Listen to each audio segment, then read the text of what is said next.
আসসালামু আলাইকুম রহমতুল্লাহি বরকাত। আশা করি সবাই ভালো আছেন, আমি ভালো আছি। আরেকটি ছোট্ট লং ভিডিও নিয়ে আপনাদের সামনে চলে আসলাম। সেটা হচ্ছে এই যে জিনিসটা দেখতে পাচ্ছেন, এটা হচ্ছে রাবিশ বিন, রিসাইক্লিংয়ের যে পণ্যগুলো। যেমন ধরেন এটার মধ্যে কিন্তু দেওয়া আছে বই, ছোট কৌটা আর বোতল, হ্যাঁ, এগুলা এটার মধ্যে ফেলতে পারবে এবং কোনগুলো ফেলতে পারবে না সেগুলো মার্ক করা আছে। অতটা মানে রঙগুলো ওঠা হয়ে গেছে, তারপরও আপনাদের একটু বোঝানোর চেষ্টা করি। যেমন টিস্যু পেপার ফেলতে পারবে না, তারপরে আপনার ফুড স্ট্যান্ডার্ড আইটেম ফেলতে পারবে না, বাল্কি আইটেম ফেলতে পারবে না, এবং বাচ্চাদের যে পুতুল এবং ব্যাগ এইসব জাতীয় জিনিস এটার মধ্যে ফেলতে পারবে না। নির্দিষ্ট করে এরকম আপনার প্রতিটা জায়গায় আপনার যদি আরও দেখাই, এর মধ্যে এই যে দেখেন এই জায়গায় একটা দিন আছে, ওইটার মধ্যে হচ্ছে আপনার খাবারের যত আছে এটা করে। আপনাদের আরেকটু বোঝানোর জন্য আমি একটু কাছে চলে আসলাম। এটা হচ্ছে আপনার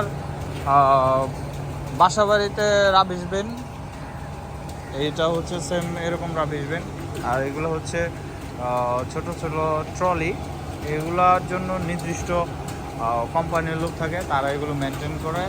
মনে করেন এই পুরো বিল্ডিংটা যা আছে, এই বিল্ডিংটার ভিডিও অনেক সময় আপনারা দেখেছেন। এই ট্রলি দিয়ে এই ছোট ছোট বিনগুলো, মানে এই বিনগুলো টেনে নিয়ে তারা এক জায়গায় করে। স্টোরেজ কোথায় করে সেটাও দেখাচ্ছি, ঠিক আছে। এরা কাজই হচ্ছে পুরা যে ব্লক, মানে যেখানে মানুষ থাকবে তাদের যত আপনার এইসব রাবিশ আছে, যত প্রকারের রাবিশের বিন আছে, এগুলো সব কালেক্ট করবে, পরিষ্কার পরিচ্ছন্ন করবে। হ্যাঁ, এই যে এই জায়গায় দেখেন একটা রাবিশ বিন আছে, এই জায়গায় করছে, এগুলো সবই কিন্তু কালেক্ট করবে। এগুলো কিন্তু এক প্রতিদিন, এটা প্রতিদিন। এই যে দেখছেন এরকম, কালকে যদি আবার দেখায় দেখবেন একদম ক্লিন, বুঝতে পেরেছেন। তারও কিভাবে কালেক্ট করে সেগুলো আমি দেখাচ্ছি। এই যে দেখেন এই জায়গায় একটা দেওয়া আছে, বুঝতে পারছেন। এই যে এই জায়গায় কিন্তু একটা দেওয়া আছে, সেম ওই সাইডেও যা দেখছেন সেম এরকম প্রতিটা আপনার জায়গা দিয়ে এরকম বিন দেওয়া আছে। ওই যে দেখেন বাসার নিচে আর একটা, মানে প্রতিটা বাসার নিচে এরকমভাবে তারা বিন দিয়ে রাখে। এগুলো দিয়ে তার ময়লাগুলো কালেক্ট করে তারপরে আপনার স্টোরেজ করে এক জায়গায়, যাতে করে মানুষের কোনো মানে অসুবিধা না হয় এই ময়লার কারণে বা গন্ধের কারণে, বা তাদের যাতে কোনো প্রকার সমস্যা না হয়, এবং যে প্রতিদিন তারা যেন একটা সুস্থ পরিবেশ পায়, সেটা একদম নিশ্চিত করার জন্য গভর্নমেন্ট থেকে এই সিস্টেমগুলো প্রতিটা ব্লক এবং বিল্ডিংয়ে আপনার এগুলো নিশ্চিত করে থাকে, বুঝতে পেরেছেন। তো আমি যেটা দেখাতে যাচ্ছি সেটা হচ্ছে এই যে দেখতে পাচ্ছেন যে ঘরটা, এটা হচ্ছে সব ময়লা স্টোরেজ এরিয়া। এখানে ধরেন ফ্যান ভাঙা, আপনার বই, কাপড়, খাবারের ময়লা যা বলেন, এক কথায় এই যে গাড়ি আছে আর একটা, এটাও মেনটেন করে। হ্যাঁ, এই মেনটেন করে তারা কি করে এই জায়গায় নিয়ে লোড করে। এই যে দেখেন, এই যে এটার ভিতরে ওই যে মেশিন আছে দেখছেন, এই যে এগুলো সব এই জায়গায় লোড করবে এই বিল্ডিংটায়। দেখেন এর স্টোরেজ এরিয়াটাও কত সুন্দর।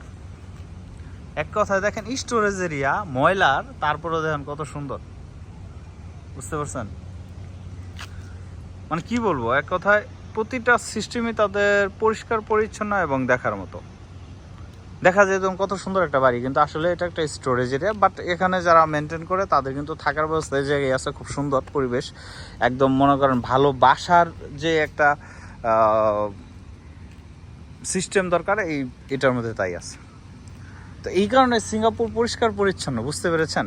আমাদের দেশে হয়তো বা কোনো একদিন হবে, ওটা হয়তো বা আমার জানা নাই কবে হবে, তবে আশা করি হয়ে যাবে, ঠিক আছে।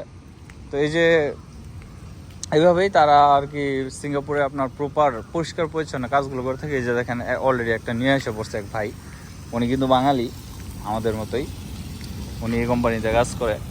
এই দেখেন, বুঝছেন, দেখার মতো।